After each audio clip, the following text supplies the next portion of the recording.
मतदान के आधार पर बनाया गया। कहा गया कि 10 लाख की जनसंख्या पर एक ठो संविधान सभा का चुनाव किया जाएगा। एक व्यक्ति चुन के आएगा 10 लाख की जनसंख्या पे। जिस तरह से वर्तमान समय में क्या चुन के जाते हैं, सांसद चुन के जाते हैं, वैसे ही उस समय संविधान सभा के सदस्य चुन के जाते थे। भीमराव अंबेडकर जी का चुनाव पंजाब से बंगाल से हुआ था, लेकिन जब विभाजन हो गया तो बंगाल चला गया कहाँ पर, पाकिस्तान में। पूर्वी बंगाल चला गया पाकिस्तान में। तो बाद में उनका चुनाव महाराष्ट्र से हुआ था। संविधान सभा में कौन जाएगा, ये कितने कौन डिसाइड करेंगे, 10 लाख की जनसंख्या पर एक आदमी। तो इस हिसाब से चुनाव हुआ। तो भीमराव अंबेडकर साहब का जो चुनाव हुआ था वो कहाँ से हुआ था, पश्चिम बंगाल से। लेकिन विभाजन के बाद बंगाल का पाकिस्तान में चले जाने से वो वापस महाराष्ट्र में आ गए। टोटल 389 सदस्य थे। कितने सदस्य थे भैया संविधान सभा में, 389 सदस्य थे। इन सदस्यों की जिम्मेदारी थी कि आपको क्या करना है, संविधान बनाना है। इन सदस्यों की जिम्मेदारी थी संविधान बनाना है। इसमें 15 फीमेल इंक्लूड थी। आप 15 अलग से मत जोड़िएगा, ये क्वेश्चन पूछेगा। टोटल महिला सदस्य कितनी थी, तो 15 सदस्य थी। इन लोग का कहा गया कि भैया आप संविधान का गठन कीजिए, बनाइए। तो संविधान बनना चालू कब हुआ भैया, 1946 में। अभी याद रखिएगा, इस समय अभी देश का विभाजन नहीं हुआ है, अभी देश का विभाजन नहीं हुआ था। अब संविधान सभा की जो पहली बैठक बुलाई गई वो 9 दिसंबर, कब बुलाई गई भैया, 9 दिसंबर 1946 को। संविधान सभा की पहली बैठक कब बुलाई गई भैया। संविधान सभा के पहले अस्थायी अध्यक्ष कौन थे, फटाफट बोलेंगे लोग, कमेंट करते चलिए। किसी को दिक्कत, पहले अस्थायी अध्यक्ष कौन थे, आपको तो पता ही होगा, 2 दिन के लिए थे। 9 दिसंबर 1946 को बने। इस समय अस्थायी अध्यक्ष कौन थे, सच्चिदानंद सिन्हा। यस, गुड, सच्चिदानंद सिन्हा, सच्चिदानंद सिन्हा, सच्चिदानंद सिन्हा। ये क्या थे, अस्थायी सदस्य थे। लेकिन 2 दिन बाद 11 दिसंबर 1946 को संविधान सभा ने अस्थायी सदस्य किसे चुन लिया, राजेंद्र प्रसाद को। राजेंद्र प्रसाद को अस्थायी अध्यक्ष चुन लिया गया। राजेंद्र प्रसाद को अस्थायी अध्यक्ष चुन लिया गया। और इसी दिन सलाहकार के रूप में, किस दिन, सलाहकार के रूप में, संविधान सभा में सलाहकार के रूप में किसे चुन लिया गया, BN राव। किसे चुन लिया गया, BN राव को चुना गया। संविधान सभा किसके देखरेख में संविधान बना रही थी, तो भीमराव अंबेडकर के नेतृत्व में नहीं, बल्कि किसके अध्यक्ष कौन थे, राजेंद्र प्रसाद थे। और ये राजेंद्र प्रसाद इसके अध्यक्ष बनाए गए थे। सलाहकार किसे बनाया गया, BN राव सलाहकार को। BN राव ने सलाह दिया, एक काम कीजिए, संविधान में जो जो काम होगा वो क्या होगा, किसी न किसी समिति के माध्यम से होगा। तो 13 दिसंबर को जवाहरलाल नेहरू ने प्रस्तावना दिया कि संविधान में क्या क्या रहना चाहिए। तो संविधान का उद्देश्य संविधान का उद्देश्य किसने प्रस्तुत किया, जवाहरलाल नेहरू ने किया है, जे नेहरू। जवाहरलाल नेहरू ने किया कि हमारे संविधान में क्या क्या रहना चाहिए, हमारे संविधान में क्या क्या रहना चाहिए। किसी को कोई दिक्कत नहीं, आगे बढ़ जा। अरे BN राव बस याद रखो ना, पूरा नाम जान के क्या करेगा उनका, तू लोग को सबका पूरे नाम जानना है। खान सर का पूरा नाम क्या है, BN राव का पूरा नाम क्या है। देखो 13 दिसंबर को क्या हुआ था, ये उद्देश्य प्रस्ताव पारित हुआ। क्या उद्देश्य प्रस्ताव हुआ, BN राव के सलाह पर संविधान में जो भी काम किए गए वो कैसे किए गए, किसी न किसी समिति के द्वारा, किसी न किसी समिति के द्वारा वो काम किए गए। कहा गया कि भैया एक समिति की एक जिम्मेदारी दे दीजिए, वो अपनी जिम्मेदारी उसको करेगा और उसके बारे में अच्छे से चीजों का सलाह देगा। तो जवाहरलाल नेहरू को दिया गया संघ समिति, यानी सेंट्रल गवर्नमेंट की सारी जिम्मेदारी किसे, संघ समिति किसे दे दी गई, जवाहरलाल नेहरू को। प्रांतीय समिति किसे दे दी गई, प्रांतीय समिति, प्रांत के लिए यानी राज्यों के लिए कानून बनाने की जिम्मेदारी दे दी गई सरदार पटेल की। मूल अधिकार दे दिया गया, मूल अधिकार समिति सरदार पटेल को। अल्पसंख्यक इनके लिए कानून दे दिया गया, ये क्या नाम है, सरदार पटेल को। कार्य, सारा काम ठीक ठाक से चल रहा है कि नहीं, इसके लिए कार्य संचालन समिति बनाया गया। कार्य संचालन समिति, कार्य संचालन समिति बनाया गया। देखिए संघ समिति यानी सेंट्रल गवर्नमेंट, जिसे आप भाग 5 कहते हैं, संघ समिति यानी भाग 5 यानी सेंट्रल गवर्नमेंट में क्या क्या काम होगा, इसकी जिम्मेदारी किसे दी गई थी भैया, नेहरू जी को। किसे दिया गया, जवाहरलाल नेहरू को, जवाहरलाल नेहरू को। प्रांतीय समिति की जिम्मेदारी सरदार पटेल को, मूल अधिकार की जिम्मेदारी सरदार पटेल को, अल्पसंख्यक आयोग की जिम्मेदारी सरदार पटेल को, कार्य संचालन समिति मुंशी के.एन. मुंशी, के.एन. मुंशी को दिया गया, के.एन. मुंशी। सारे काम ठीक से हो रहे हैं या नहीं हो रहे हैं, ये सब की जिम्मेदारी किसे दी गई थी, के.एन. मुंशी को दी गई थी। ये सारा सलाह दे रहे थे बी.एन. राव कि अकेले सब आदमी सारा काम नहीं करेगा, एक काम कीजिए, कुछ कुछ कुछ कुछ जिम्मेदारी बांट दीजिए, ये काम करेंगे। झंडा समिति की जिम्मेदारी दी गई थी किसे, जे.बी. कृपलानी और राजेंद्र प्रसाद दोनों थे लोग। झंडा समिति में जे.बी. कृपलानी, झंडा समिति कौन कौन थे, कृपलानी, जे.बी. कृपलानी और नेहरू राजेंद्र प्रसाद दोनों थे। जे.बी. कृपलानी, कृपलानी ये मुख्य रूप से झंडा समिति के थे। झंडा समिति के याद रखने का तरीका समझिए, यहाँ तक में तो कोई दिक्कत नहीं, सरदार पटेल तक। कार्य संचालन, पहले जमाने में आप अमीशपुरी का मूवी देखिएगा तो जितना काम था उसके मुंशी करते थे, तो मुंशी का काम था वो सब चीज। कार्य संचालन की जिम्मेदारी जो थी, जो कार्य संचालन, वो कौन थे, के.एन. मुंशी। झंडा समिति बी.एन. राव।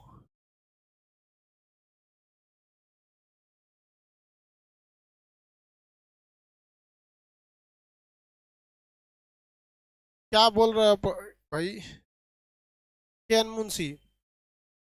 अब सबसे बड़ी जिम्मेदारी हो गई कि भैया सारा का सारा काम रेडी हो गया, किस चीज को कहाँ रखना है। जैसे आप देखिए संविधान बड़ा सिस्टमेटिक ढंग से, संविधान कैसे भाई, बहुत ही सिस्टमेटिक ढंग से है संविधान। इसे सिस्टमेटिक ढंग से रखना बहुत भयानक काम हो गया। सिस्टमेटिक ढंग से रखने के लिए जिम्मेदारी दी गई सरदार पटेल को, भीमराव अंबेडकर को, कि संविधान का प्रारूप कैसा होगा। तो प्रारूप समिति के अध्यक्ष किसे बना दिया गया, सरदार पटेल, अंबेडकर साहब को। प्रारूप समिति, प्रारूप समिति के अध्यक्ष किसे बना गया, भीमराव अंबेडकर, भीमराव अंबेडकर। इनके ऊपर बड़ा सा काम दे दिया गया कि संविधान में कहाँ किस चीज को कैसे सिस्टमेटिक हटाना है, ये सारे चीज को ये किसकी जिम्मेदारी देगी भैया, ये कौन बोल रहा है कॉन्स्टिट्यूशन तैयार के,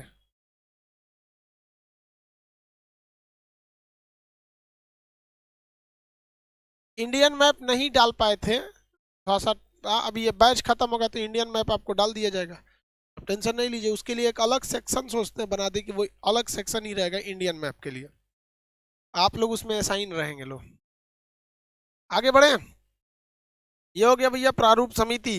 किसी को दिक्कत, प्रारूप समिति का काम क्या था कि किस चीज को कहाँ शामिल करना है, ये सारी जिम्मेदारी प्रारूप समिति की थी। प्रारूप समिति में कुल सदस्यों की संख्या 7 थी। प्रारूप समिति में कुल सदस्यों की संख्या कितनी थी, 7 थी।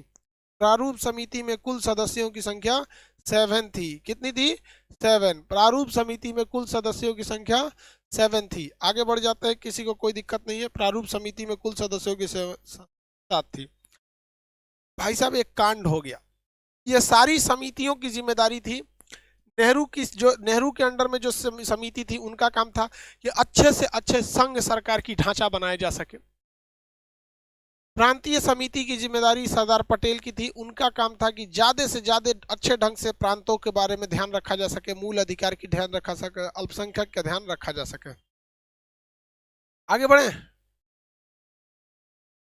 झंडा समिति का काम था, प्रारूप समिति में भीमराव अंबेडकर थे। लेकिन कांड क्या हो गया, भारत में विभाजन हो गया। भारत में क्या हो गया, विभाजन हो गया। 1947 में भारत का विभाजन हो गया। 14 अगस्त 1947 को पाकिस्तान का विभाजन हो गया तांडव भैया। ये जो 389 सदस्य थे, इसमें से पूरे भारत से चुने गए थे, मतलब पाकिस्तान वाले लोग भी इसमें थे। जब विभाजन हो गया तो विभाजन के बाद टोटल सदस्य कितने रह गए, 299 सदस्य।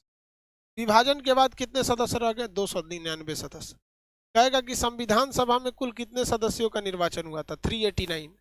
लेकिन विभाजन के बाद बाकी सब कहाँ चले गए, जिनको पाकिस्तान, जैसे जनसंख्या गया पाकिस्तान, देश गया पाकिस्तान में, कुछ जमीनें गई पाकिस्तान में, लेकिन इसके कुछ सदस्य भी चले गए पाकिस्तान। तो टोटल कितने सदस्य बच गए, 299 सदस्य बच गए। तब कितने सदस्य बच गए, 299 सदस्य। कितने सदस्य, 299 सदस्य बच गए। आगे बढ़ जाए, किसी को दिक्कत? एक कर रहा है सर 6 मिलियन की पार्टी दे दीजिए भाई। पार्टी ऑनलाइन में पार्टी कैसे करेंगे? एक काम करते हैं, आपको क्या क्या खाना है आप बताइए कमेंट करके, हम उसका पीडीएफ बनवा के आपको लोड करा देंगे, ठीक है, एकदम कलर्ड पीडीएफ। ऑनलाइन में कैसे पार्टी देंगे यार? आपको जो बोलिए, समोसा खाने का मन है, जलेबी है, केक है, जो जो चीज का खाने का मन है, आप सब वो चीज बताइए, हम आपको सब चीज का पीडीएफ प्रोवाइड करा देंगे, ठीक है। एक देखो बहुत होशियार है, कर पटना आ जाए सर। चलिए यहाँ देखिए, लेकिन ये 1947 में देश आजाद हुआ था, जबकि संविधान अभी बन ही रहा था। देश आजाद हो गया, संविधान बन ही रहा था। संविधान क्या हो रहा था, बन रहा था। संविधान की लास्ट बैठक कब हुई भैया? संविधान की लास्ट बैठक, संविधान की लास्ट बैठक हुई थी 24 जनवरी 1950 को। तो फाइनली जब संविधान का हस्ताक्षर हुआ फाइनल संविधान पर, तो भाई साहब उस समय तो कुछ लोग मर भी गए थे। देखिए चुनाव कितने लोगों का हुआ था, 389। विभाजन के बाद बहुत सारे लोग चले गए, 90 लोग उधर चले गए, 90 लोग किधर चले गए, उस साइड चले गए, बचे कितने, 299। अभी ये लोग संविधान बना ही रहे थे, कुछ लोग आधा रास्ते मर गए। जोमेटो से ऑर्डर करवा दीजिए। देखिए बाकी ये लोग तो 1947 में 299 बचे थे, लेकिन 1947 का 1948, 1949, 1950 आने वाले समय में बाकी कुछ लोग मर भी गए। तो टोटल जो सदस्य बच गए फाइनली वो 284 बच गए थे। फाइनल कितने बच गए, 284। और उसमें महिलाओं की संख्या कितनी थी, 8। उसमें महिलाओं की संख्या कितनी थी भैया, 8। समझ में आ रहा है कि नहीं आ रहा है? किसी को कोई दिक्कत हो तो बोलिए, आगे बढ़े।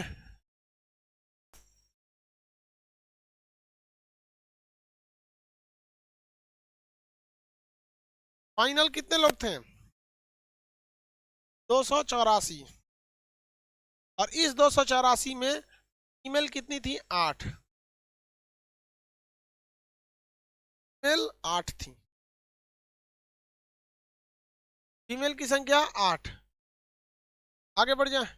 अब आपको कंप्लीट पता चल गया, संविधान सभा में जो भी निर्णय लिए जाते थे, संविधान सभा से जो भी निर्णय लिए जाते थे वो सहमति के आधार पर लिए जाते थे। और ये सहमति कहाँ चलाई जाती थी, समितियों में चलाई जाती थी। संघ समिति की जिम्मेदारी नेहरू, प्रांतीय समिति की जिम्मेदारी सरदार पटेल। किसी को कोई दिक्कत है तो बोला जा। संविधान पर अंतिम रूप से कितनी महिलाओं ने हस्ताक्षर किया है,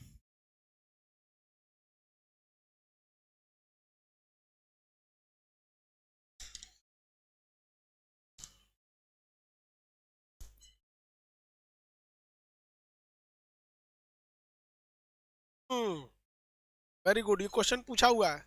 संविधान पर अंतिम रूप से कुल कितने सदस्य थे? फाइनल संविधान जब बन के तैयार हुआ तो कितने सदस्य थे?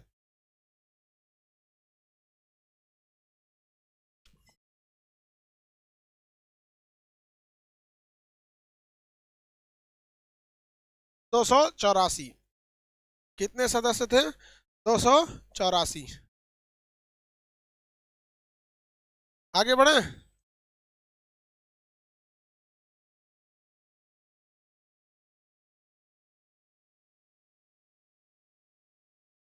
284, ये याद हो गया। अब जरा डेट याद रखते हैं जो संविधान से क्वेश्चन पूछेगा। पिनवा कहाँ गायब हो गया,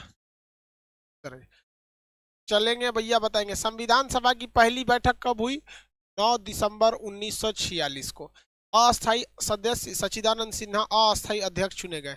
11 दिसंबर 1946 को अस्थायी सदस्य अस्थायी अध्यक्ष राजेंद्र प्रसाद चुन लिए गए, परमानेंट उनके चीफ। 13 दिसंबर को उद्देश्य प्रस्ताव को पारित किया गया था।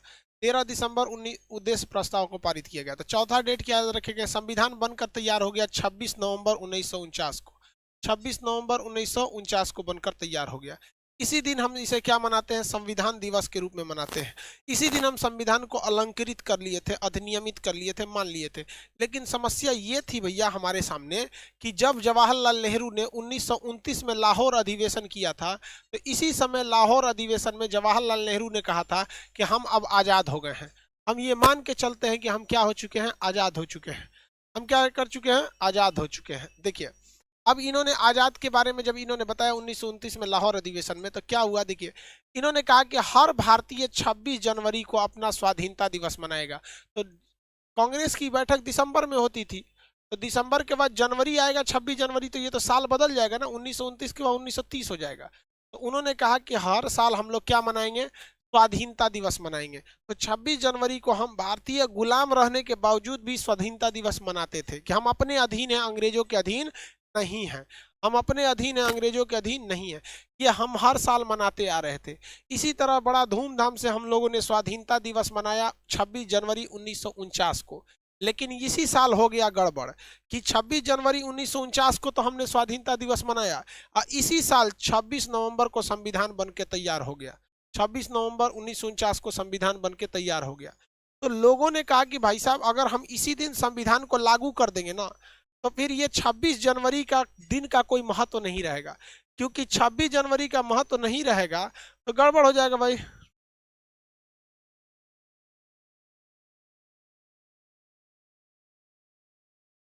अनुपम सिंह जी लिंक उनका लिए शेयर करते हैं, देखिए ध्यान से।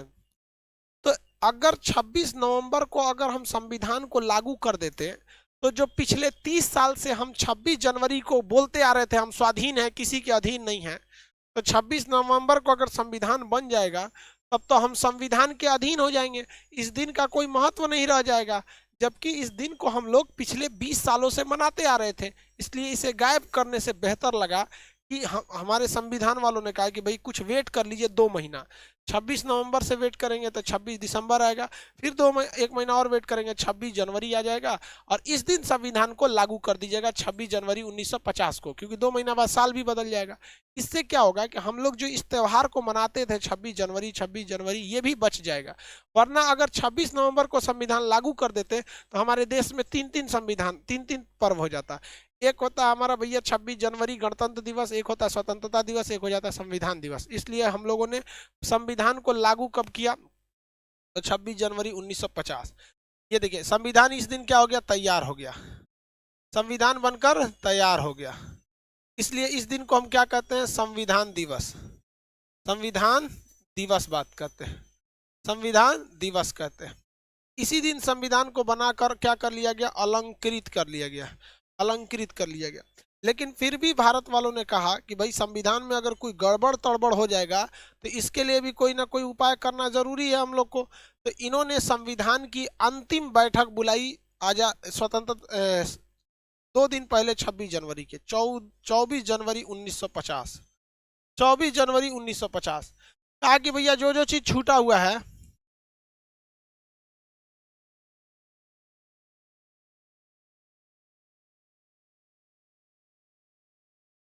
देखो लड़की करिए प्रॉपर मेंस के लिए कैसे तैयारी करें, प्रीवियस क्वेश्चन बना दो बबुआ, मेंस हो जाएगा। नहीं तो चुपचाप जिंदगी भर रटते रहियो, मेंस ना होगा, बात बोलती है।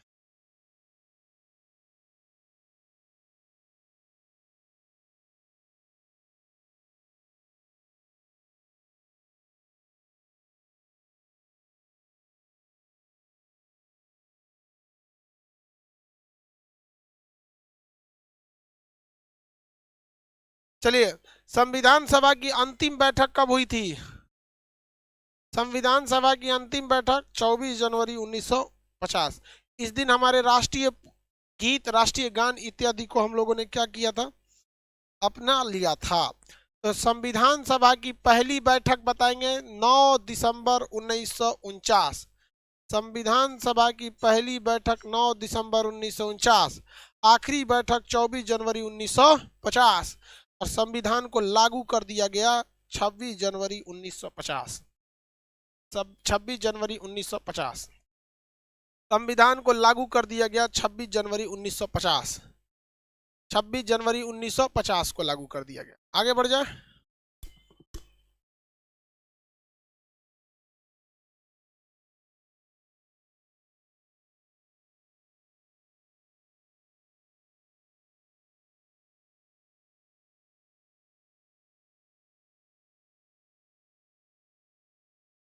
26 जनवरी 1950। आगे बढ़े। किसी को कोई प्रॉब्लम है? 26 जनवरी 1950 को लगा। संविधान को बनने में कितने साल लगे? तो भैया एक साल में कितने महीने होते हैं ये बताओ। संविधान को बनने में कितने टाइम लगे? तो एक साल में कितने महीने होते हैं? 12 महीने। संविधान को बनने में कितने टाइम लगे? तो याद रखने का ट्रिक, एक साल में कितने महीने? 12 महीने। तो 3 साल में से 12 दिन घटा दीजिए, 3 साल में से 12 दिन घटा दीजिए तो कितना हो जाएगा भैया? 2 साल 11 महीने और 30 दिन में होता है कितना दिन? 12 दिन घटाएंगे तो 18 दिन। 2 साल 11 महीने 18 दिन। संविधान को बनने में कितने दिन लगे? 2 साल 11 महीने 18 दिन। 2 साल 11 महीने 18 दिन लगे संविधान को बनने में। 2 साल 11 महीने 18 दिन लगे संविधान को बनने में। दुनिया का पहला संविधान किसका था? तो दुनिया में पहला लिखित संविधान अगर किसी ने बनाया था तो यूएसए ने बनाया था, अमेरिका ने बनाया था। दुनिया का पहला लिखित संविधान किसने बनाया था? अमेरिका ने। दुनिया का पहला, ब्रिटेन का संविधान है, लिखित ही नहीं है। किस देश का संविधान लिखित नहीं है? तो ब्रिटेन का संविधान लिखित नहीं है। ब्रिटेन का संविधान लिखित नहीं है। दुनिया में सबसे पहले संविधान बनाने का काम भले ब्रिटेन ने किया, दुनिया का सबसे पुराना संविधान भले ही ब्रिटेन का है, लेकिन ब्रिटेन का संविधान लिखा हुआ नहीं है, परंपराओं पे चलता है। जिस तरह से भारत में बहुत सारी चीजें परंपराओं पे चलती है, ब्याह होने के समय दूल्हा का परछावन होगा, ये कहीं लिखा नहीं है, परंपराओं पे चलता है। जब दुल्हन नया नया आएगी तो लोटा में चावल रख के उससे उल्टवाया जाएगा। ये हमारा संविधान नहीं, एक रीति रिवाज है जो किस पर चलता है? याददाश्त या रीति रिवाजों पर चलता है। जब कोई नया घर बनता है तो उसमें फीता कटवाया जाता है, ये लिखा हुआ नहीं, रीति रिवाजों पे चलता है। उसी तरह ब्रिटेन एक देश है जो ससुरा लिखा हुआ है ही नहीं है, रीति रिवाजों पर चलता है। किस पर चलता है? रीति रिवाजों पर। रीति रिवाजें वहीं चल सकती हैं जहां इंसानियत रहती है। अगर भारत में रीति रिवाज पे चलिएगा तो यहाँ डेली रिवाज बदल जाते हैं, 10 कदम पर लोगों के अल्फाज बदल जाते हैं। यहाँ रीति रिवाज क्या हो जाते हैं? बदल जाते हैं। समझ में आ गया कि नहीं आ गया? किसी को कोई दिक्कत है?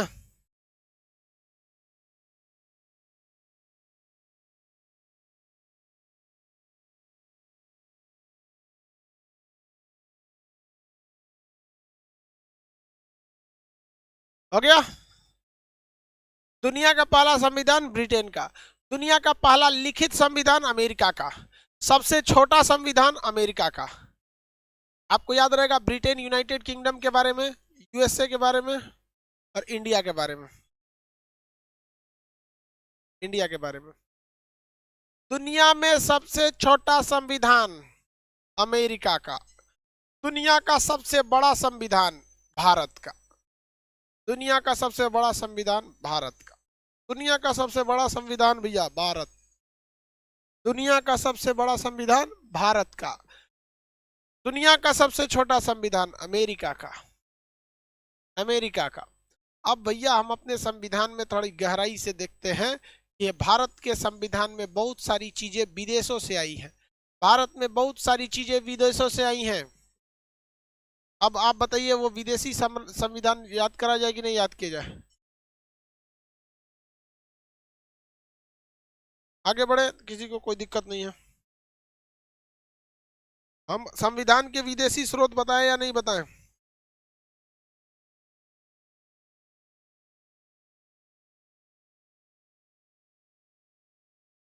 संविधान के विदेशी स्रोत बताएं या नहीं बताएं भैया?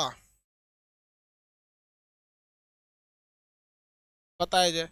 तो देखिए इन विदेशी स्रोतों को आपको नक्शा के हिसाब से याद रखना है।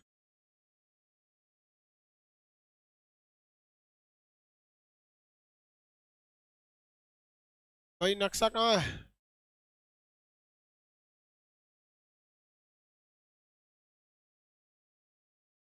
नक्शा ही नहीं दिख रहा दुनिया का। ये इसी से काम चला लेते हैं।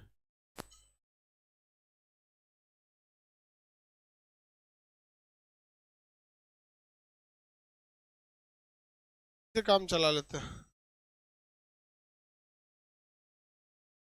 चलिए, हमारे संविधान को कुछ लोग कहते हैं उधार का थैला है। संविधान को कुछ लोग क्या कहते हैं? उधार का थैला है। दूसरा ई गूगला जो है ना, बहुत कचरा है।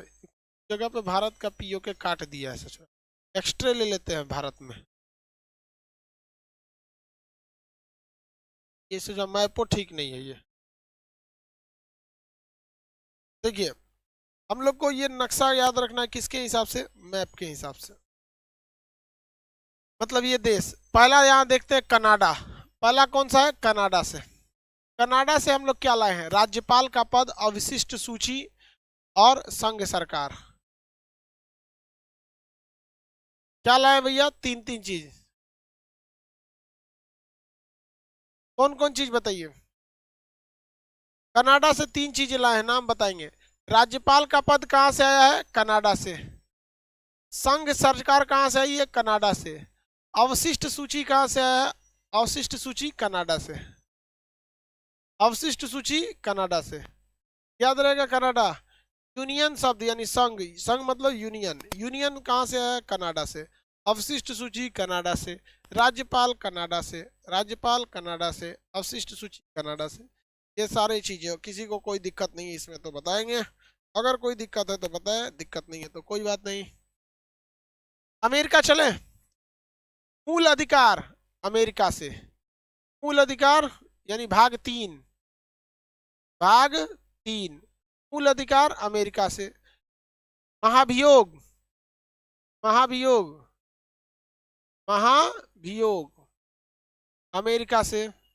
उपराष्ट्रपति, राष्ट्रपति नहीं, राष्ट्रपति ब्रिटेन से है। उपराष्ट्रपति अमेरिका से। सुप्रीम कोर्ट अमेरिका से। न्यायिक पुनरावलोकन, न्यायिक पुनरावलोकन, न्यायिक पुनरावलोकन कहां से आया है? अमेरिका से। न्यायिक पुनरावलोकन कहां से आया? अमेरिका से। किसी को कोई दिक्कत नहीं है।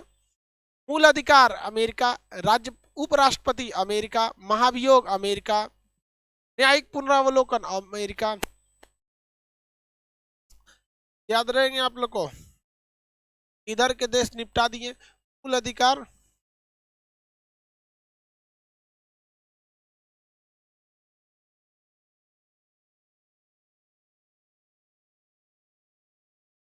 मूल अधिकार।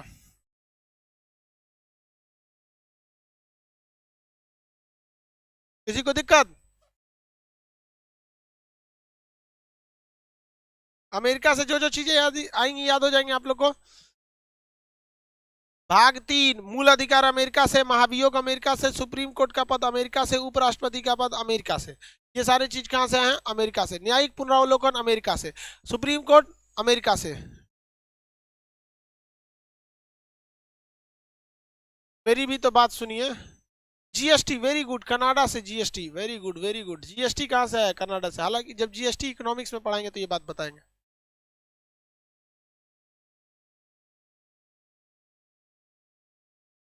सुप्रीम कोर्ट तो सर रेगुलेटिंग एक्ट के तहत आया था। देखिए, आपका क्वेश्चन बहुत बेहतरीन है बाबू।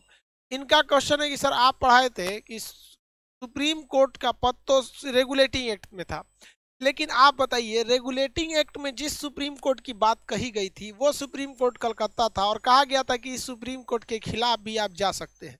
इस सुप्रीम कोर्ट के खिलाफ आप लंदन जा सकते हैं। क्या वर्तमान में हमारे सुप्रीम कोर्ट के फैसले के खिलाफ आप लंदन जा सकते हैं? नहीं जा सकते। सुप्रीम कोर्ट में फैसले के खिलाफ आप लंदन में नहीं जा सकते हैं। अर्थात उस समय का जो सुप्रीम कोर्ट था और वर्तमान का सुप्रीम कोर्ट में बहुत अंतर है। अतः हम लोग जो वर्तमान सुप्रीम कोर्ट को फॉलो करते हैं वह सुप्रीम कोर्ट का जो व्यवस्था है वो अमेरिका से कॉपी किया गया है। किसी को कोई दिक्कत नहीं है। अब हम देखते हैं आयरलैंड में। आयरलैंड में ध्यान से देखिएगा, भाग 4 नीति निदेशकता तो कहाँ से आया है? आयरलैंड से।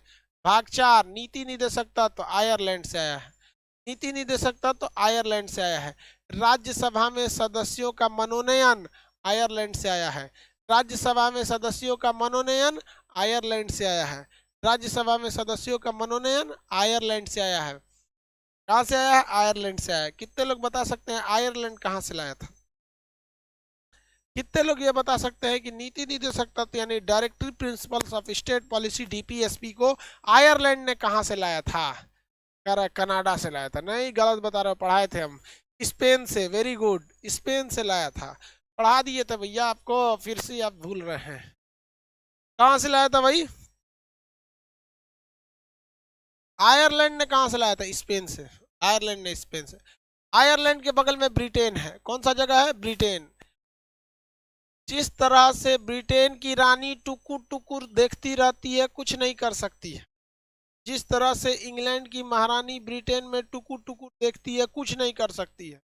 ठीक उसी तरह भारत के राष्ट्रपति टुकुर टुकुर देखते हैं, कुछ नहीं कर सकते हैं।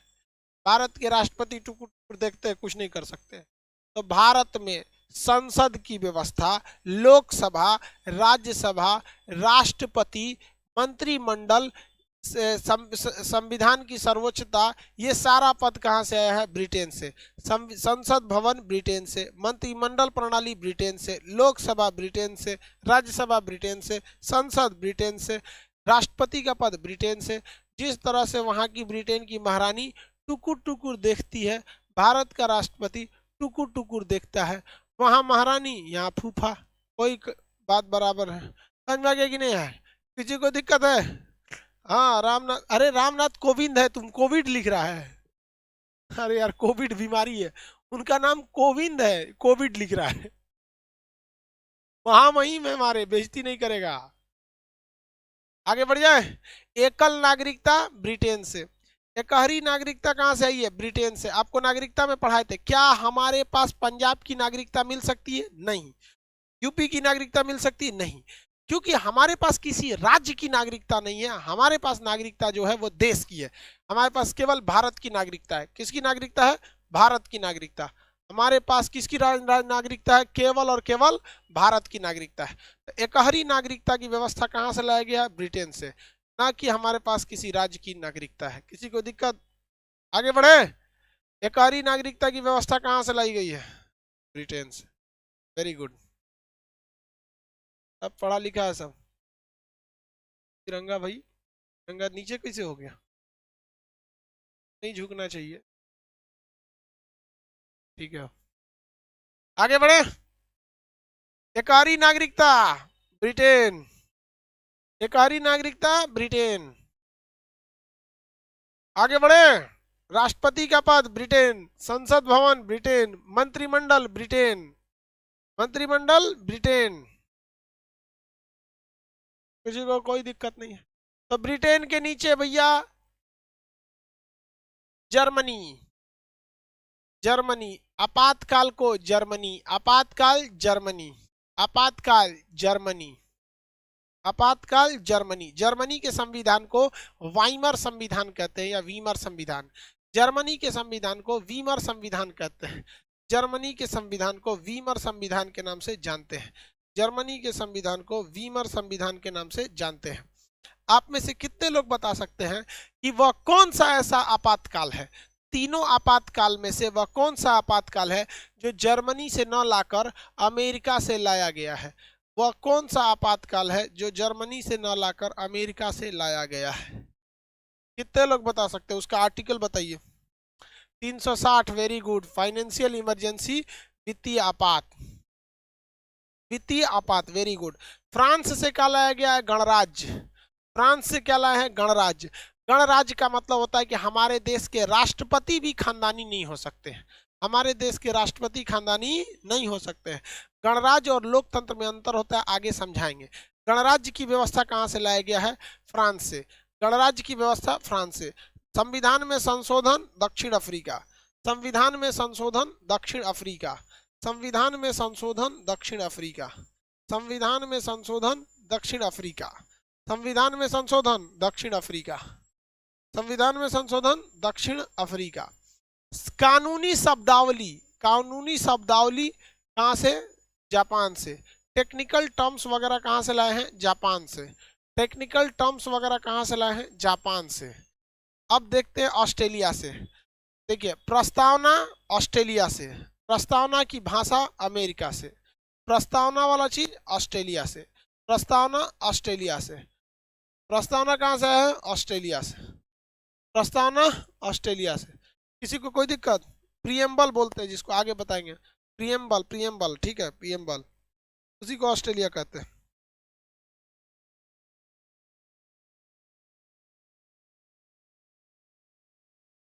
आगे बढ़े। प्रियम्बल, आगे बढ़े। केंद्र और राज्य के बीच संबंध ऑस्ट्रेलिया से। केंद्र राज्य संबंध ऑस्ट्रेलिया। संयुक्त अधिवेशन ऑस्ट्रेलिया।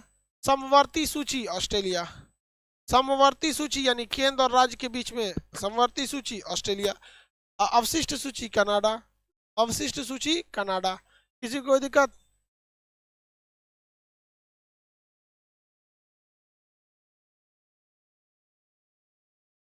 आगे बढ़े।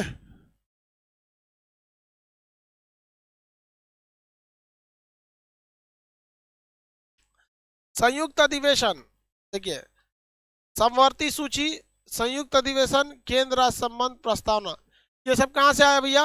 ऑस्ट्रेलिया से।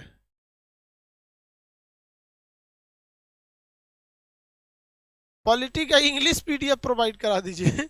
अरे भाई साहब, तुम लोग जबरदस्ती इंग्लिश हिंदी किया रहता है। इस पीडीएफ को तुम कॉपी करो। सुनो ध्यान से, मेरी बात समझिए। Everyone look forward to me, listen to me. जिसको इंग्लिश चाहिए यार, तुम लोग खामखा नौटंकी करते हैं। एगो लैपटॉप खोलो, कम इसका जो ये जो पीडीएफ है, इसको कॉपी करके उसमें ले जाकर गूगल कन्वर्टर पे मारेंगे, धाए दे कर देगा, हो गया काम खत्म। 2 मिनट में इधर डालेंगे उधर कॉपी कर देगा। लेकिन आप अभी तक खखोर रहे हैं पॉलिटी को। मूल कर्तव्य कहां से आया है बताएंगे?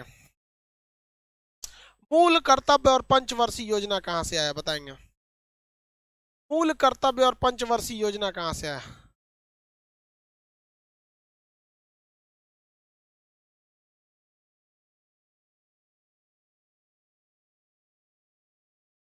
रसिया से।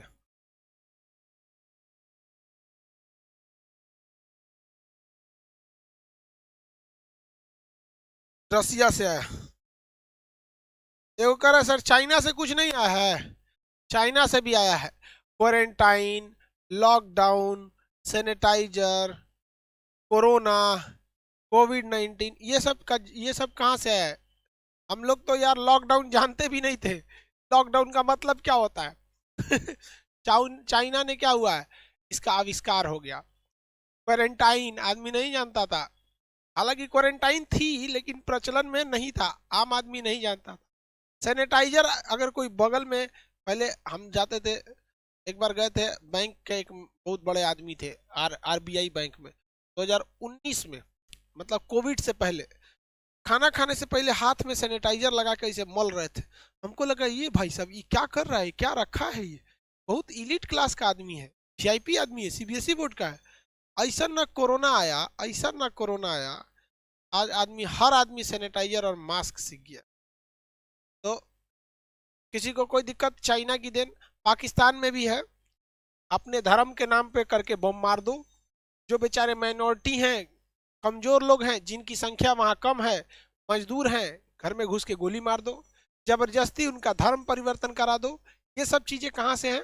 पाकिस्तान से। कहाँ से हैं? पाकिस्तान से। अब भारतीय संविधान में पाकिस्तान का कोई योगदान नहीं है। आतंकवादी वाला सब संविधान अपना रखे रहो भैया, हाँ भाड़ में जाओ ससुर। लोग का संविधान जैसा भी है, कम से कम हम लोग को कोई आतंकवादी तो नहीं कह सकता है। किसी को कोई दिक्कत? अब क्वेश्चन पूछेंगे बता देंगे, क्वेश्चन पूछे बता देंगे। चलिए क्वेश्चन बताइए फटाफट, क्वेश्चन पूछिए फटाफट, बताते बताइए। अब संविधान में संशोधन, संविधान में संशोधन,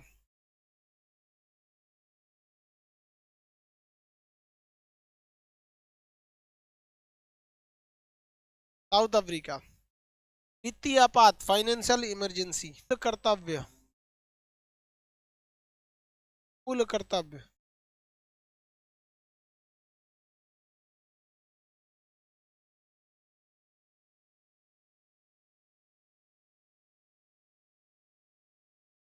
जीएसटी,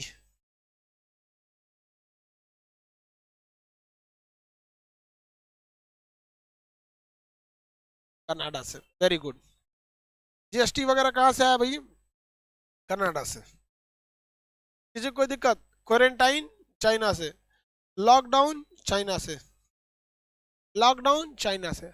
अब हम अपना झंडा देखते हैं। हमारा झंडा, हमारा क्या चीज? झंडा, फ्लैग, नेशनल फ्लैग। देखिए, हमारा देश बना, आजाद हो गया 1947 में। 15 अगस्त 1947 को हमारा देश आजाद हो गया। देश आजाद हुआ तो इसका एक झंडा रहना बहुत ज्यादा जरूरी है। देश आजाद हो गया, झंडा रहना जरूरी है। देश की आजादी का प्रस्ताव जैसे ही 22 जुलाई 1947 को संसद में गया था ब्रिटेन में, जब वो मोहर लग गया कि भारत आजाद हो जाएगा, तो 22 जुलाई 1947 को ही भारत के तिरंगा को क्या कर दिया गया? अप्रूवल दे दिया गया। भारतीय तिरंगा को हमारी संविधान सभा ने कैसे सबसे पहले ही दे दिया गया। यहाँ पे कब मिल गया भैया? 22 जुलाई 1947 को। किससे क्या चीज मिल गया? हमारा, हमारे तिरंगा को क्या मिल गया भैया? अनुमति मिल गई थी। हमारे तिरंगा को अनुमति कब मिल गई? 22 जुलाई को। इस दिन संविधान में क्या, ब्रिटेन में क्या हुआ था भैया? तय हो गया कि भाई भारत की आजादी अब फिक्स है, तो हमारा तिरंगा हो गया। भारतीय तिरंगे का डिजाइन किसने किया? भारतीय तिरंगे का डिजाइन किसने किया? पिंगली वेंकैया। भारतीय तिरंगे का डिजाइन किसने किया? पिंगली वेंकैया ने किया। इसकी लंबाई और चौड़ाई में जो रेशियो रहता है कितना होता है? आपको पता ही होगा, 3:2। लंबाई और चौड़ाई में रेशियो कितना होता है? 3:2। 3:2। इसके बीच में अशोक चक्र है। के बीच में क्या है? एक नेवी ब्लू का कलर का क्या है? चक्र है, जिसमें कितनी तीलियां हैं? 24 तीलियां हैं। इसमें कितनी तीलियां हैं? 24 तीलियां हैं। ये 24 तीलियां किसको दर्शाती हैं? ये 24 तीलियां हमें दर्शाती हैं कि हमें राष्ट्र निर्माण के लिए 24 घंटे अथक रूप से चलते रहना है। 24 घंटे हमारी देश का विकास होना चाहिए। इसलिए 24 घंटे को विकास को दर्शाने के लिए जो एटीएम 24 घंटे खुले रहते हैं और हफ्ता में 7 दिन चलते हैं, 24/7 इसे लिखा जाता है। 24/7। समझ में आ गया कि नहीं गया? 24 आवर हम अपने राष्ट्र निर्माण के लिए बढ़ते रहें। इसमें 3 रंग हैं। कौन कौन सा? तो देखिए, ये रंग तो हालांकि ये धार्मिक रंगों को भी दर्शा देते हैं, और ये ऐसे भी देखेंगे, हरा रंग हरियाली को, हरा रंग हरियाली को है। केसरिया बलिदान का। सफेद रंग शांति के लिए, हम कभी किसी देश पे लड़ाई वगैरह नहीं करते हैं। हाँ, हमको अगर कोई मारेगा तो हम कूचेंगे, ये बात तो कंफर्म है। ये बात तो क्या कंफर्म है। हालांकि अगर आप इसमें देखेंगे तो धर्म के हिसाब से ग्रीन कलर जो हो सकता है, इस्लाम धर्म वाले ज्यादातर ग्रीन को फॉलो करते हैं, हिंदू धर्म के लोग में केसरिया है, सफेद रंग बाकी क्रिश्चियन हो गए, ये लोग हो गए ये। हालांकि ये धार्मिक कलर से इसे कोई ध्यान देखता नहीं है। केसरिया, सफेद, हरा, ये हमारा बलिदान का है। केसरिया रंग किसे दर्शाता है? बलिदान का दर्शाता है। कुछ लोग कहते हैं केसरिया नहीं होगा, कुछ लोग कहेंगे हरा नहीं होगा। अरे हमारा देश का तिरंगा सबसे बेहतर है। हरा क्या हरियाली कोई मिटा सकता है? केसरिया क्या आसमान और सूरज के रंग को कोई बदला जा सकता है? नहीं। तो ये हमारा क्या है भैया? बुद्ध भगवान के लिए ब्लू, बीच में है ब्लू ब्लू। तो देखिए, हमारा जो है बलिदान का, केसरिया एक्चुअली किस चीज के लिए? बलिदान के लिए। हरा रंग किसके लिए? हरियाली के लिए। हरा रंग हरियाली के लिए। हमारा देश हरा भरा है भाई, मेरे देश की धरती। अब यहाँ देखिए, इसमें गलती कैसे कर देता है लड़का सब। हम बचपन में छोटे थे तो तिरंगा बनाना था ना, तो हमने गलती से क्या किया? केसरिया को नीचे कलर कर दिया, ग्रीन को ऊपर कलर कर दिया। अब छोटे बच्चे हम लोग थे, लोग 4-5 में पढ़ते थे, उतना दिमाग थोड़ी रहता है, कौन ध्यान देता भाई? छोटा बच्चा में नहीं ध्यान रहता। तो टीचर हमको समझाएं कि देखो बाबू, ऐसा गलती नहीं करना। हम कहें कि सर हमारे दिमाग से उतर जाता है कि केसरिया ऊपर रहेगा, ग्रीन। तो हमको बड़ा प्यार से समझाए, देखो बाबू, हरियाली जो होती है वो कभी ऊपर हरियाली थोड़ी होती है आसमान में। हरियाली जब भी आएगी तो नीचे रहती है, जमीन पे हरियाली रहती है। हाँ सर, इसका मतलब हरा नीचे रहेगा। और सूरज का रंग केसरिया होता है, वो कहाँ जमीन पर रहेगा? नहीं तो ऊपर रहेगा। तो छोटे बच्चों को ऐसे ही समझाया जाता था, हमने गलती कर दिया था। समझ में आ गया कि नहीं आ गया? आगे बढ़े। हमारा झंडा, झंडा रूल के हिसाब से आप सूरज निकलने से पहले अंधेरे में झंडा नहीं लहराएंगे। सूरज निकलने से पहले अंधेरे में झंडा नहीं लहराएंगे। यानी जब भी झंडा लहराना है तो जब सूरज निकल जाए तो सूर्योदय की रोशनी में, सूर्य की रोशनी में हमारी झंडा का तोलन होना चाहिए, फ्लैग होस्टिंग एकदम। और जब सूरज ढलने लगे तो हमारी झंडा का अपमान न हो, अंधेरे में हमारी झंडा को कोई देख ना सके, हमारे वीरों के बलिदान को, हमारी मिट्टी की हरियाली को जब कोई देख ना सके, तो हम लोग को झंडा क्या कर लिया जाता है, सूर्यास्त के बाद उतार लेना चाहिए। झंडा में नियम है कि जब भी कोई व्यक्ति झंडा में लेके आगे चलेगा आंदोलन वगैरह में, तो दाहिनी हाथ उसका ऊपर रहना चाहिए और बायां हाथ उसका नीचे रहना चाहिए। इस तरह से वो फ्लैग मार्च को लेकर चलेगा। यहाँ पे झंडा को इस तरह से, ये नहीं कि दहिना दहिना हाथ कहाँ रहना चाहिए, ऊपर रहना चाहिए, राइट हैंड इस तरह से लेके वो मार्च करके चलेगा। समझ में आ गया कि नहीं आ गया? अब जैसे मान के चलिए कि अगर सैनिक हैं, अगर हमारे देश के सैनिक हैं, तो सैनिक को परेड वगैरह लंबी दूर तक नहीं रहना। अब मान के चलिए किसी को आंदोलन करके लेके जाना है झंडा, तो उसे क्या करना है, अपनी गाड़ी पर झंडा सबसे ऊंचा रहना चाहिए। अगर आप किसी धार्मिक झंडे को इस झंडे के साथ लगाना चाहते हैं या भारत में रहकर किसी अन्य देश का झंडा लगाना चाहते हैं, तो कोई भी झंडा भारत के झंडा से ऊपर नहीं हो सकता। जैसे मान के चलिए किसी को अपना केसरिया झंडा लगाना है, किसी को हरा, किसी को लाल, किसी को गुलाबी, किसी को कुछ भी, तो वो इस झंडे से नीचे रहना चाहिए। हमेशा हमारे नेशनल फ्लैग का रेस्पेक्ट बना रहना चाहिए। हमारे झंडे से ऊपर किसी का झंडा नहीं रहना चाहिए, किसी को कोई दिक्कत नहीं। देश के अंदर अब पता चला अमेरिका में गए हैं, कहेंगे कि हमारे झंडा ऊपर रहेगा, तो भाई अमेरिका के लोग का देश वो अमेरिका है और वो अपना झंडा ऊपर रखेंगे, तो ये तो बेवकूफ़ी हो जाएगी ना भाई। आपका नियम अपने देश में लगता है। अब एक चीज़ और ध्यान दीजिएगा, मान के चलिए रूस के राष्ट्रपति व्लादिमीर पुतिन भारत में आए, तो व्लादिमीर पुतिन जब भारत आते हैं तो बताइए उनके सामने उनका झंडा नीचे रखेंगे, हमारा झंडा ऊपर हो जाएगा, तो भाई उनको भी तो खराब लगेगा। हर व्यक्ति को तो अपना देश प्यारा होता है। तो जब कई सारे झंडे एक साथ लगे हों तो भारत का झंडा उस झंडे के दाहिने साइड रहना चाहिए। किस कहाँ रहना चाहिए? दाहिने साइड। मान के चलिए रूस अभी हमारा मित्र है, तो हमारा अपने मित्र को तो हम भी निराश नहीं ना करेंगे। नेशनल भाई सबके लिए इक्वलिटी का बात है। तो जब कभी भी आप अपने देश में किसी दूसरे के झंडे को बराबरी रखते हैं, जैसे कोई भी देश, अब पाकिस्तान वालों की बात नहीं कर, भारत वाले, रूस वगैरह की बात, तो हमें क्या करना है, उसको राइट साइड में रखना है। अपने झंडे को कहाँ रखना है? राइट साइड में। अगर कोई आंदोलन या जैसे किसान आंदोलन चल रहा है, तो किसी को अगर उसमें तिरंगा लेके जाना है और अगर दाहिनी हाथ से उठा के ऐसे थक गया है, बेचारा कितना दूर ले जाएगा? सैनिक तो है नहीं, आम आदमी सैनिक की तो नहीं रहता है, तो उसे अपने दाहिने कंधे पे क्या करना है? झंडे को ऐसे रखना है, दाहिने कंधे पे झंडे को रख के लेके चलना है। और याद रखना चाहिए कि जो व्यक्ति दाहिने कंधे पे झंडा को रखा है वो आंदोलन में सबसे आगे रहना चाहिए। आंदोलन में क्या रहना चाहिए? सबसे आगे रहना चाहिए। और झंडा कभी भी जमीन से टच नहीं होना चाहिए, इससे हमारे झंडे की क्या हो जाएगी? बेइज्जती होगी। तो झंडा ऐसे तो उसे दाहिना हाथ रख के झंडा को हमेशा ऊपर लेके रखना है, लेकिन जब कभी भी थक जाएगा तो उसे कहाँ रखना है? अपने दाहिने कंधे पे लेके। और आंदोलन मार्च में वो सबसे आगे रहना चाहिए। ये इस नहीं तो इस तरह से बहुत ज्यादा झंडे का अपमान एकदम सरासर गलत है। अरे भाई जो देश प्रेम नहीं कर सका उसको खुद को सुसाइड करके मर जाना चाहिए। क्योंकि यार एक जानवर को भी अपने खूंटा से बहुत प्रेम होता है, जहां उसे बांधा जाता है ना उसे वो बहुत प्रेम करता है, वहां उसे गंदा नहीं करता है। और कैसे लोग हमारे देश को लोग उल्टा सीधा बोल देते हैं। हम अपने झंडे का देखिए, एक जाने अनजाने में कभी हो गया, जैसे कभी हम 26 जनवरी को आप देखेंगे सड़क पे कभी कोई तिरंगा गिर गया है, तो कोई जानबूझ के नहीं फेंका होगा, जाने अनजाने में उसे गिर गया होगा, तो आप कम से कम उसे उठा लीजिए। जो अपने देश का सम्मान नहीं कर सकता है उसे नरक में भी जगह नहीं देना चाहिए, उसके लिए नरक से एक अलग नरक बनाना चाहिए, तो उसको मरक बनाए, उसको राष्ट्र चीज हमेशा आगे रहना चाहिए। लेकिन कभी कभी हमारे देश पे बहुत बुरा संकट आ जाता है, तो जब कभी भी देश पर बुरा संकट आता है तो झंडा को उल्टा लहरा दिया जाता है। पहले इतना तो समझ में आ गया भाई हमारे देश का झंडा सबसे अच्छा रहना चाहिए, तिरंगा, बातें अलग है भाई। हमारे देश के झंडा की सबसे बेहतरीन, पहली बार भारतीय झंडे को विदेश में किसने लहराया था? किसी ने कोई बता सकते हैं? जर्मनी के शहर स्टुगार्ट्स में लहराया गया था 1907 में। किसने लहराया था बताइए, किसने लहराया था? अंतर्राष्ट्रीय सम्मेलन में हमारा तिरंगा सबसे पहले किसने लहराया था? मैडम भीखाजी कामा। एक सैल्यूट उस वीर महिला के लिए। भारतीय स्वतंत्रता की जननी कहा जाता है मैडम भीखाजी कामा को। तिरंगा झंडा लहरा दिया था 1907 में, जब हम गुलाम थे तब लोगों ने देखा कि भाई ये किसका झंडा है, तब पता चला कि भैया ये देश भारत का ये क्या है, झंडा है। समझ में आ गया कि नहीं आ गया? किसी को दिक्कत है तो बोले, किसी को कोई दिक्कत? आगे बढ़े।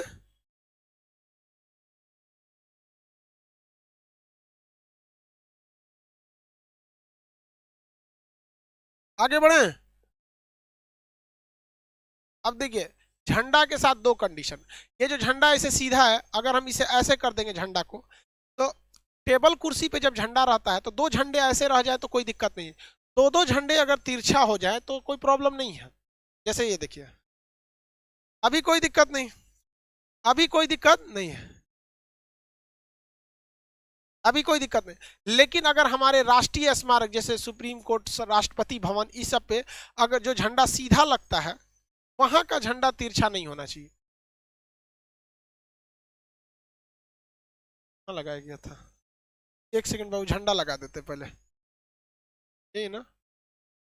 ठीक है, झंडा लगना, झंडा जैसे राष्ट्रपति भवन का झंडा है, अगर इस झंडे को इस तरह से झुका दिया गया तो समझ जाइएगा कि देश का बहुत बड़ा क्षति हुआ।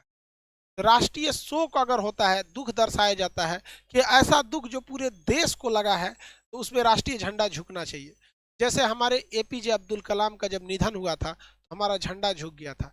हमारे पूर्व राष्ट्र प्रधानमंत्री अटल बिहारी वाजपेयी जी का जब निधन हुआ था, तो हमारा झंडे को क्या किया गया था? झुका दिया गया था। तो जब देश को एक अभूतपूर्व, एक बहुत बड़ी क्षति हो जाती है, कोई बहुत बड़ा देशभक्त या बहुत बड़े व्यक्ति की जब निधन हो जाती है, तो राष्ट्रीय शोक मनाने के लिए, ये दिखाने के लिए कि हमारा पूरा देश आज शोक में डूबा हुआ है, हम अपने झंडे को क्या करते हैं? झुका देते हैं। हम अपने झंडे को क्या कर देते हैं? झुका देते हैं। समझ में आ गया कि नहीं आ गया? किसी को कोई दिक्कत नहीं? आगे बढ़े। अब एक होता है उल्टा झंडा। उल्टा झंडा का मतलब ऐसे नहीं होता है कि लकड़ियां ऊपर कर देंगे, ये उल्टा झंडा नहीं है। उल्टा झंडा का सेंस क्या होता है कि केसरिया कहाँ हो जाएगा? नीचे। केसरिया कहाँ हो जाएगा? नीचे। और ग्रीन वाला कहाँ हो जाएगा? ऊपर। उल्टा झंडा का मतलब होता है कि हमारे राष्ट्रीय शोक है, मतलब कोई विकट परिस्थिति आ गई, भयानक भूकंप आ गया हो, भयानक कोरोना कंट्रोल के बाहर हो गया है, त्राहिमाम त्राहिमाम हो गया है, कोई बहुत बड़ा जल सैलाब आ गया है, बहुत भूकंप टाइप का कुछ या सुनामी टाइप का कुछ आ गया है, राष्ट्रीय संकट आ गया है, तो अब हम अपने झंडे को क्या करते हैं? उल्टा कर देते हैं। अपने झंडे को क्या करते हैं? उल्टा कर देते हैं। ये हमारे झंडे का उल्टा। भगवान न करे कभी हमारे देश पे ऐसा संकट आए, हमारी भारत माँ का झंडा हमेशा लहराता रहे शान से एकदम। यहाँ पर राष्ट्रीय शोक जो है भाई हमारे देश में कभी कभी तो होते ही रहते हैं। जैसे ये हमारे साइंटिस्ट अब्दुल कलाम, अटल बिहारी वाजपेयी, ये लोग हमारे, इनका गुजरना हमारे लिए भाई साहब एक तो बहुत बड़ा क्षति है। आगे बढ़े। झंडा से रिलेटेड किसी को कोई दिक्कत नहीं। भगवान न करे हमारे झंडा कभी उल्टा हो, ऐसा कोई संकट ना आए देश पर। भगवान स्पेशल ध्यान दीजिएगा, हमारा देश का झंडा सीधा ही रहे। आगे बढ़े।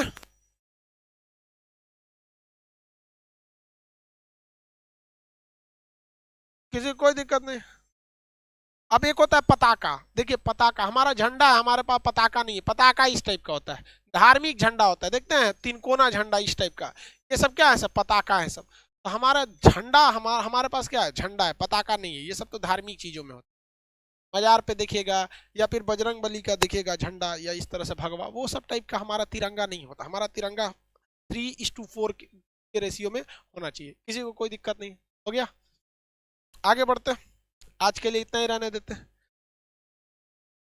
नेक्स्ट मंडे को मिलेंगे।